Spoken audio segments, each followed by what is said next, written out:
Alors, j'étais en train de lire un article, ça parlait de Realtek, hein, cette société taïwanaise, si je ne m'abuse, au niveau du SDK, hein. Un SDK en informatique, c'est un Search Development Kit, kit de développement, et de recherche et développement, vous l'avez compris. Donc, les ingénieurs se servent des SDK ou les devs, hein, pour développer des solutions après in-house, hein, en interne, on va dire.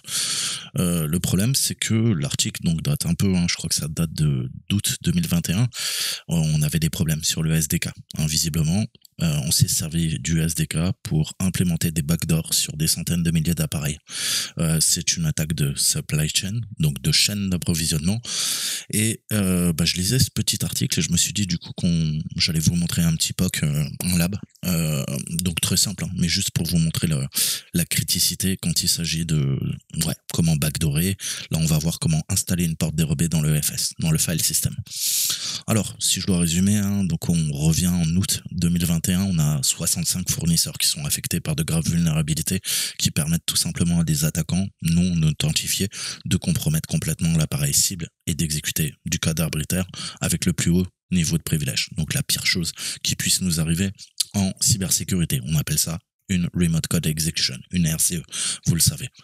Alors, on a un projet de recherche, hein, qui est axé sur les cable modems, hein, les modems câbles, comme on les appelle, et on a la société OneKey qui s'intéresse aux SOC. Hein. Les SOC en ingénierie, vous le savez, c'est ce qu'on appelle les systèmes on chip, c'est-à-dire des systèmes tout en un. Hein. Tout est intégré, contrôleur mémoire, CPU, RAM. D'accord, on va faire très simple et des fois, parfois, iGPU, hein, donc un processeur graphique intégré. D'accord. Donc on retrouve des composants de SOC, vous en avez dans vos consoles de jeux vidéo. La Xbox One, enfin Xbox X et PS5 sont des SOC. Hein. Côté ARM, vous avez quoi? Vous avez vos smartphones, hein, Android, iPhone, peu importe. Ce sont également des SOC. D'accord. Alors, là, en l'occurrence, le SOC, il exécute un système Linux, hein, ce qui va nous intéresser, mais il y a également un second SOC, hein, puisqu'on peut avoir cette cascade, hein, au niveau de l'architecture de SOC. Et je vous dis toujours un exemple, votre smartphone, c'est un SOC, mais il y a un deuxième SOC. Le deuxième SOC, c'est ta carte SIM. Ta carte SIM, tu le sais pas, c'est un ordinateur dans l'ordinateur. C'est une porte dérobée. Je te l'ai déjà expliqué. Donc là, grosso modo, on se retrouve avec un SOC qui lui-même fait fonctionner un autre SOC, la black box, j'ai envie de dire. C'est un contrôleur Realtek RTL 819 XD et qui est implémenté puisqu'il permet tout simplement des fonctions de point d'accès. Hein, ça va permettre d'avoir un NIC et de se connecter. Les IOC, vous le savez, généralement communiquent sans fil. D'accord. Et il exécute un autre système Linux qui a été dépouillé par Realtek. Donc, ce qui est intéressant, c'est que les chipsets Realtek se trouvent dans de nombreux appareils embarqués, hein, au niveau des IoT. C'est pour ça que la surface d'attaque est juteuse. Hein. Les RTL 8 XXX, hein, puisqu'on a plusieurs versions, fournissent des capacités sans fil et ils sont très courants. Hein. Donc, ce qu'ils ont fait, ils ont fait de la rétro-ingénierie. Hein. Ils ont commencé à identifier les binaires qui fonctionnaient sur ce type de matériel et qui exposent les services sur le réseau. Ils sont fournis par Realtek eux-mêmes, hein, cette entreprise dont je vous parlais. Donc, les binaires, ils sont impactés via le SDK de Realtek, développé par le constructeur Realtek et fourni aux fournisseurs et aux fabricants qui utilisent ce SOC, le RTL 8 XXX. Donc, prise en charge, hein, via une plateforme d'analyse, hein, qu'on appelle IoT Inspector, hein, qui vous permet d'analyser les vulnérabilités sur les binaires, tout ce qui concerne l'Internet des objets. Donc c'est une très bonne plateforme qui nous permet de mieux comprendre. Et là, on va s'intéresser à l'implémentation, à la partie logicielle, notamment à l'injection de commandes qui va permettre la corruption de mémoire.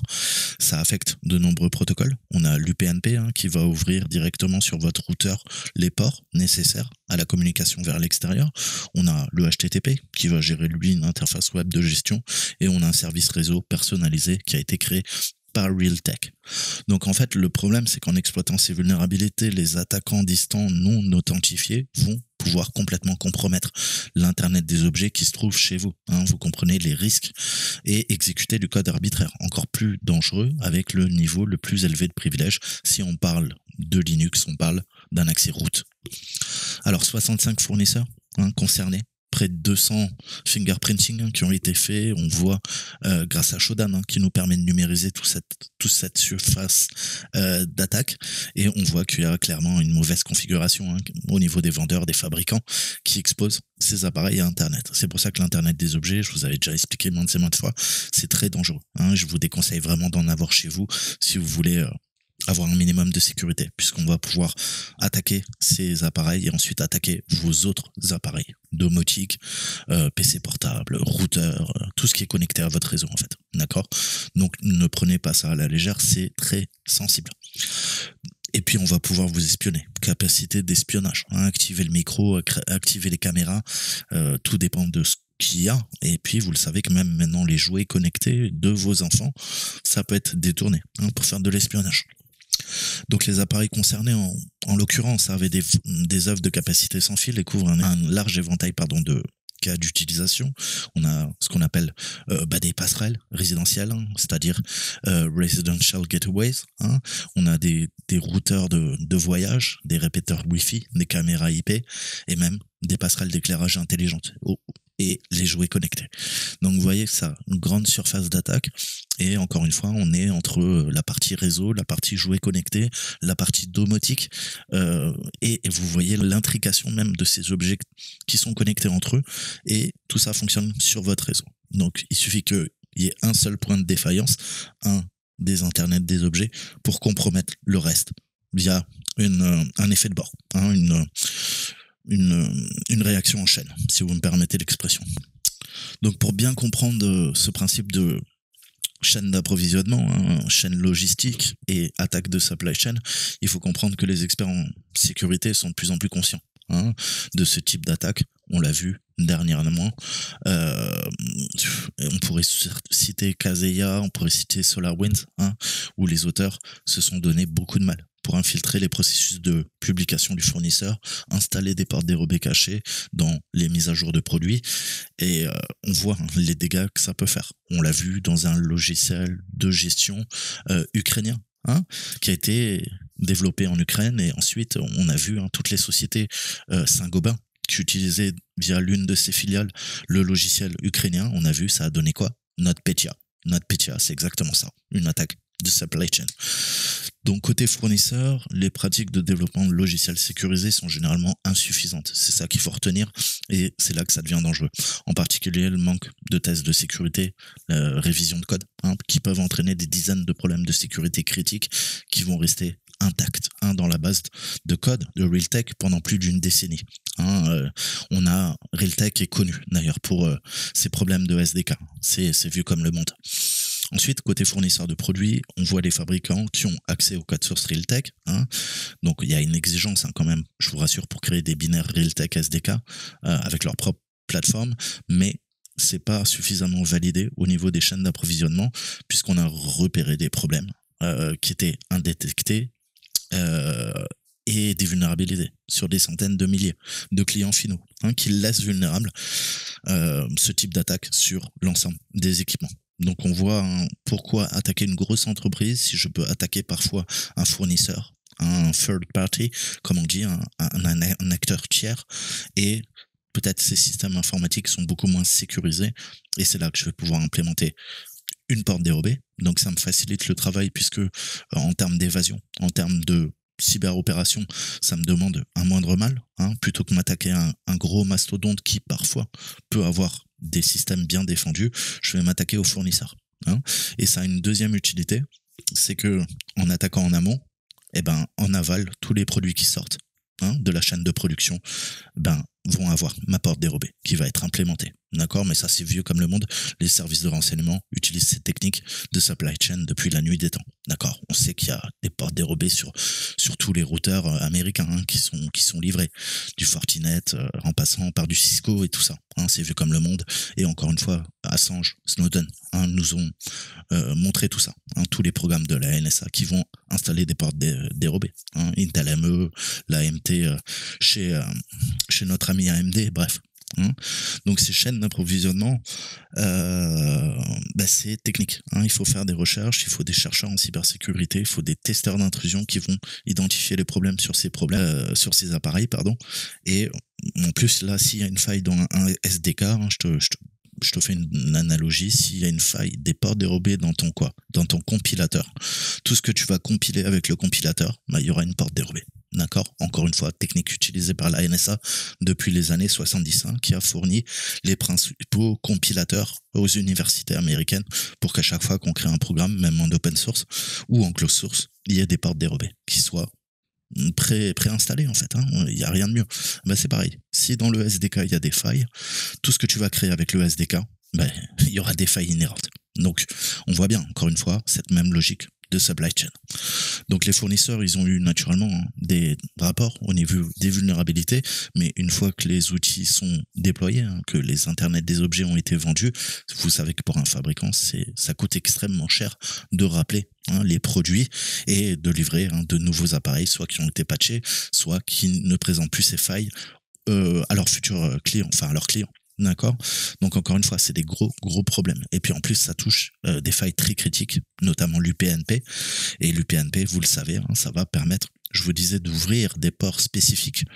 Et qui contrôle l'UPnP peut backdoorer et peut attaquer de l'extérieur après votre pare-feu. D'accord? Puisque à la demande de l'IoT, le pare-feu va gentiment faire confiance, hein, et ouvrir des ports via le protocole UPnP, et on peut donc ouvrir des portes dérobées, ouvrir des accès de l'extérieur sur votre routeur.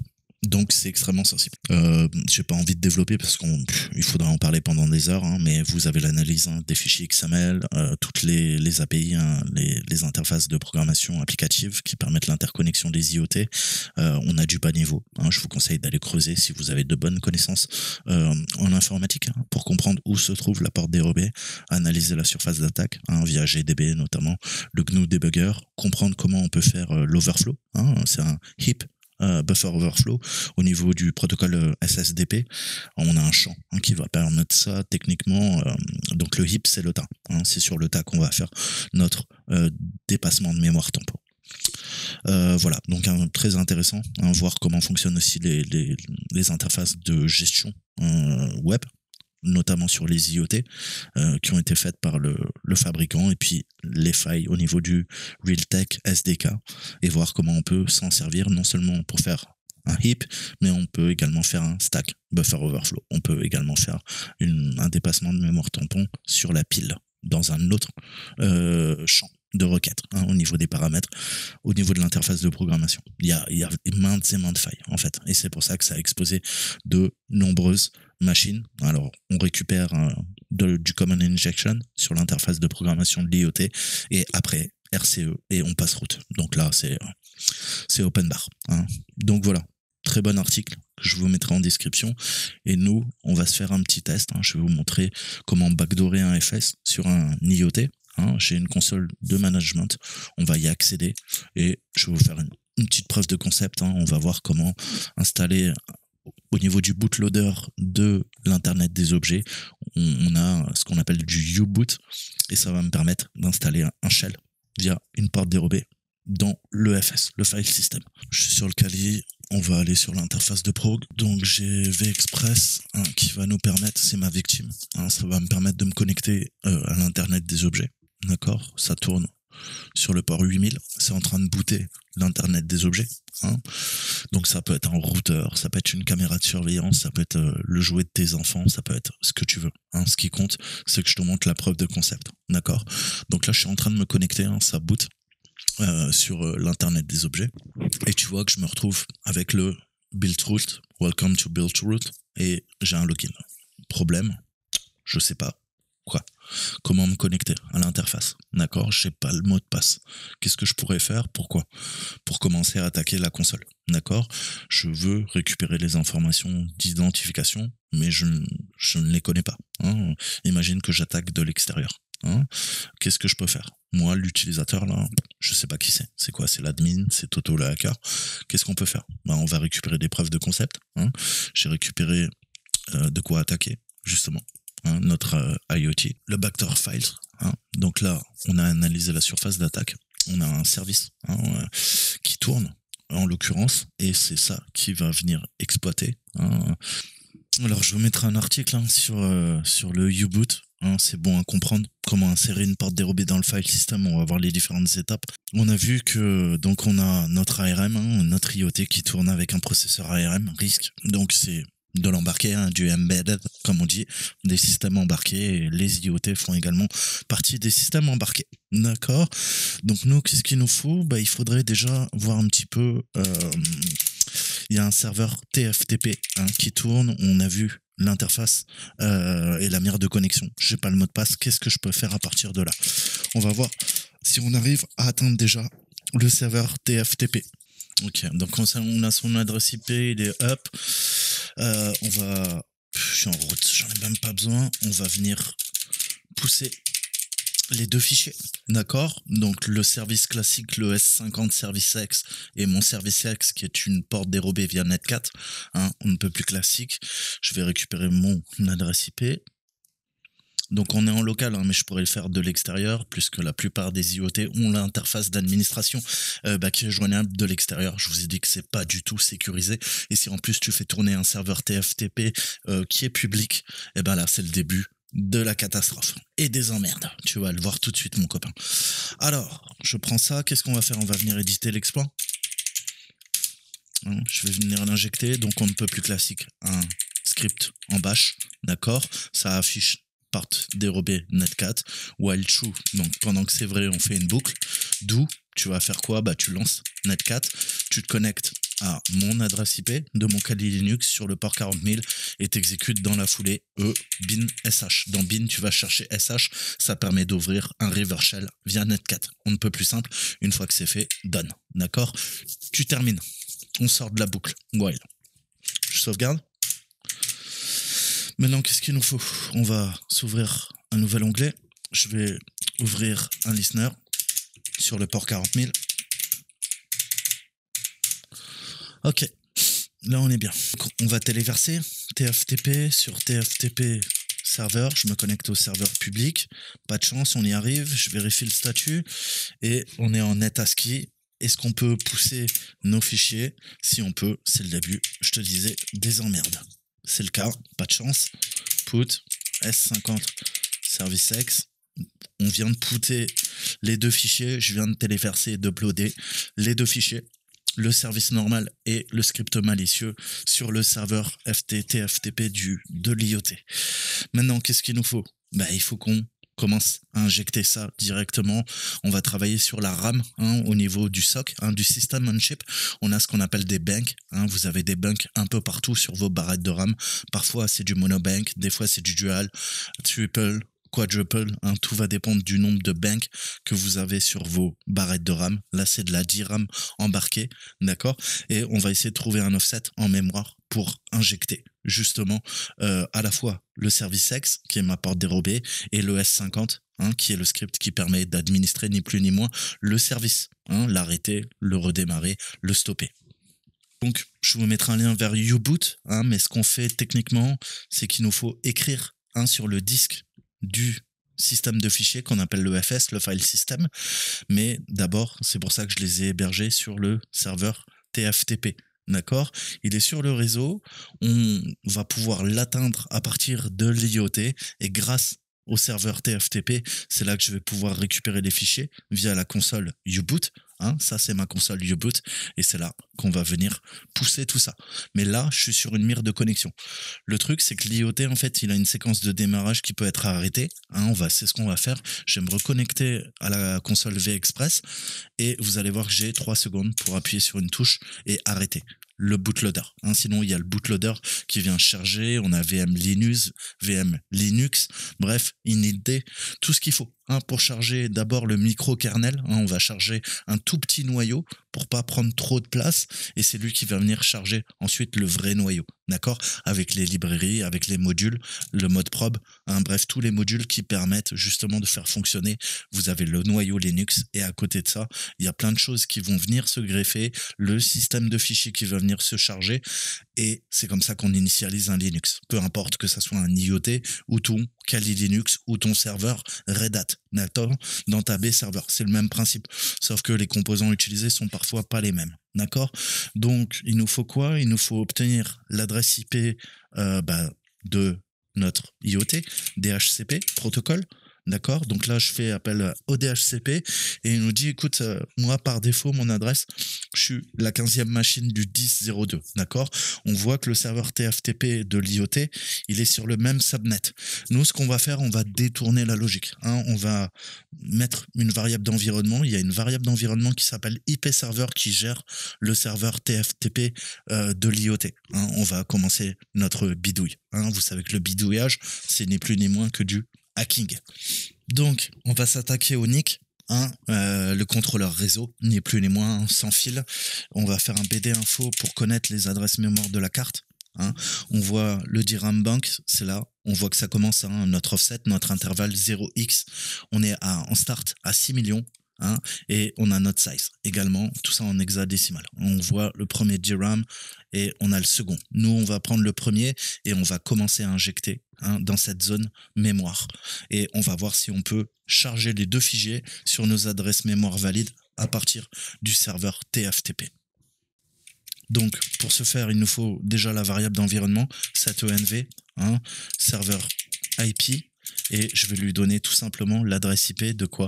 De notre serveur qu'on a vu tout à l'heure, notre serveur TFTP. Donc il faut que je récupère l'adresse, on l'a pingée, elle est là. Je vais lui donner 192.86.97.4. Parfait. Je recharge BD info et on va travailler, je vous disais, sur cette plage. On va commencer là. Je vais faire un décalage de 300 000. Donc on va commencer à 3 millions, à 6 300 000, pardon.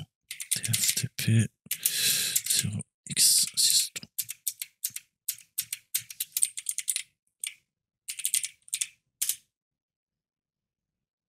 Ok, donc là il nous l'écrit en 5DX, c'est ça qu'il faut retenir, hein. On voit les données qui ont été transférées.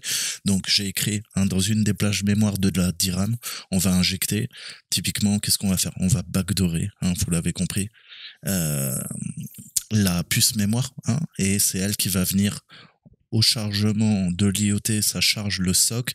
Le SOC, c'est quoi? C'est la carte réseau sans fil. Elle-même, elle a son propre noyau qui va initialiser quoi? Eh ben, le XT4, hein, pour charger le système de fichiers du SOC. Mais la puce mémoire, d'accord, c'est un SOC dans l'IoT. Et c'est elle qu'on est en train de backdoorer. D'accord? Elle va venir se charger, ça va exécuter notre exploit et ouvrir notre reverse shell via le net 4. D'accord? TFTP, on passe à l'autre. Cette fois-ci, je vais injecter toujours dans la première puce, mais cette fois-ci, je laisse un décalage de 100 000. Donc 6 400 000. Qu'est-ce qu'on veut? On veut notre haute service, le S50, le classique. Pareil, le prend pas. Je sais pas ce qu'il nous a fait. Hein. Put S50 Service X. Ok, celui-là en 161. D'accord. Donc le deuxième en 161 et l'autre en 5D. Donc ça, c'est nos deux offsets qu'il faut retenir. Maintenant, il faut qu'on injecte dans le système de fichiers. D'accord. Donc dans le système de fichiers, typiquement, on a quoi? On a notre script NAT4, hein, qui lui va être chargé dans var et l'autre qui va être chargé via l'initd. Hein. Dans ETC, on a nos fichiers de configuration et on a une arborescence qui s'appelle initd. Et initd permet d'initialiser votre Linux. Hein. Il y a beaucoup de choses qui vont être chargées. Ok, donc là, on a vu qu'on est sur 063.1.2.3.1.2.3 et on veut écrire dans var service. Donc ça, c'est notre backdoor et on a vu qu'elle est injectée en quoi? Qu'est-ce qu'on a vu? En 5D. Donc décalage. Non, ça, c'est notre offset. Ok.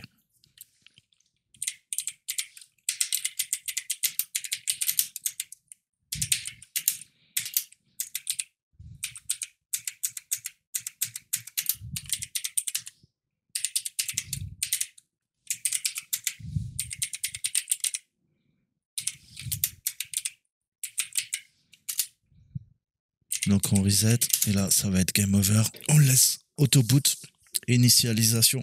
tu l'as bien compris, de l'IoT. L'IoT initialise sa carte réseau qui va initialiser son propre noyau.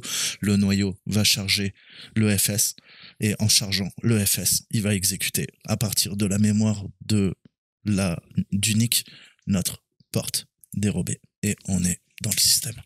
Et c'est fini, c'est game over. D'accord?